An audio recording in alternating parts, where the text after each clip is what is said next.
Bonjour, je vais vous parler ici d'équations de courbes. Je vais vous faire une brève introduction à ce que c'est une équation de courbe.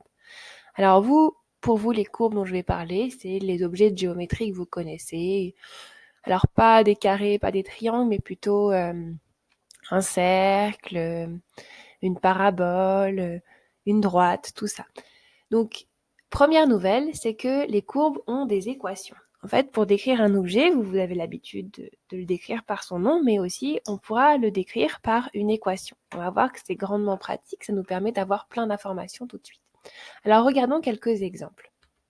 Si je regarde l'équation y égale x carré, alors c'est une équation où il y a deux inconnus, deux variables, il y a x et il y a y, et donc finalement c'est pas comme les équations que vous avez résolues au collège où c'est du type 2x plus 3 égale 5x moins 2, ou quand vous la résolvez, vous voyez qu'il y a une seule solution. Ici, on a beau prendre les valeurs par exemple pour x, on va toujours trouver une valeur pour y qui est associée.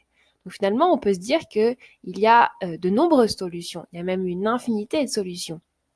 Par exemple, si je prends x égale 0, ça impose que y soit égal à 0, puisque 0 au carré, ça donne 0, donc y doit être égal à 0. Si je prends x qui vaut 1 au carré, ça fait 1, donc ça impose que y soit égal à 1. Et donc finalement, le couple 1 est solution de l'équation.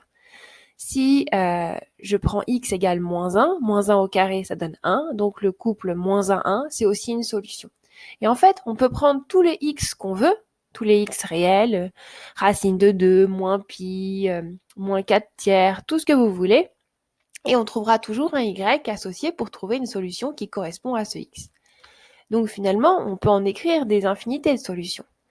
Et la nouveauté, c'est qu'on peut se dire, tiens, ces solutions, on peut les voir comme des coordonnées, et donc on peut les placer dans un repère. Alors si je place ces points, ça me donne quelque chose comme ça. Et mettons que j'en place une infinité de points pour répondre à tous les x que je veux réels, ça me donnera un y associé.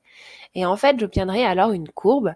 Cette courbe, c'est celle-ci, et ce qui est une parabole. Donc finalement, l'équation y égale x carré, on peut la voir comme l'équation qui traduit la courbe, et cette courbe-là, c'est la courbe de cette parabole. Donc finalement, on peut associer une équation à une courbe. Si par exemple, je prends maintenant l'équation y égale 2, donc je la vois comme une équation où il y a deux inconnus, x et y, même si le x, il est un petit peu fantôme ici. Donc je cherche des couples solutions, et ici, je vais encore en avoir une infinité, parce que certes, la deuxième coordonnée y, elle doit toujours être égale à 2, mais pour le x, je prends ce que je veux. Donc je peux prendre 0, je peux prendre 1, je peux prendre moins 0,1, je peux prendre pi, 2 tiers, racine de 2, 1,87, et tous les nombres que vous voulez. Et ça, si je les place dans un repère, en voyant ces couples solutions comme des coordonnées de points, alors j'obtiens des points qui sont alignés comme ça, donc c'est très curieux. Et finalement, si je faisais ça pour tous les x possibles, pour une infinité, j'obtiendrais quelque chose comme ça. C'est une droite horizontale, et on va même dire, là, cette droite horizontale, elle a comme équation y égale 2.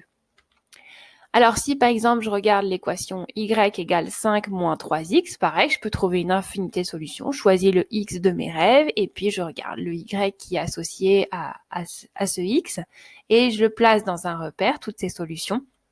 Et donc je trouve une droite qui est oblique comme ça. C'est pas n'importe quelle droite, elle a comme coefficient directeur moins 3, et on verra plus tard en fait pourquoi il y a ce lien très fort avec la fonction affine. Alors je peux regarder d'autres équations, il y en a qui sont plus dures pour trouver des couples solutions. Alors ici, je vous laisserai chercher si vous avez envie de trouver des x et des y qui vérifieraient la relation x carré plus y carré égale 5.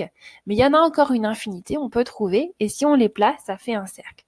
Alors je me suis amusée à vous représenter d'autres équations avec GeoGebra. Par exemple, 2x carré moins 3y plus y carré égale 5. Donc c'est encore une équation avec mes deux variables x et y.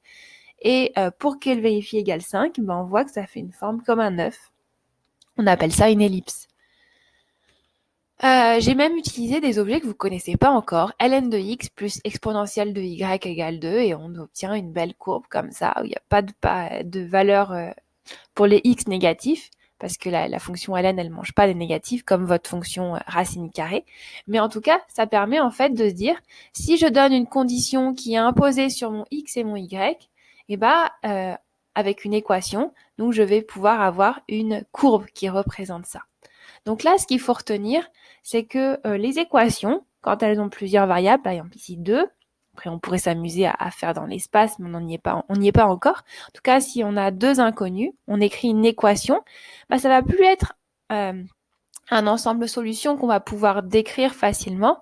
Mais alors pour le décrire, on va utiliser une courbe parce qu'il va y avoir une infinité de solutions. Et donc maintenant, on va pouvoir, dans notre tête, se dire que une courbe, ça a une équation, ou une équation, elle se représente sous forme de courbe. Je vous remercie, au revoir.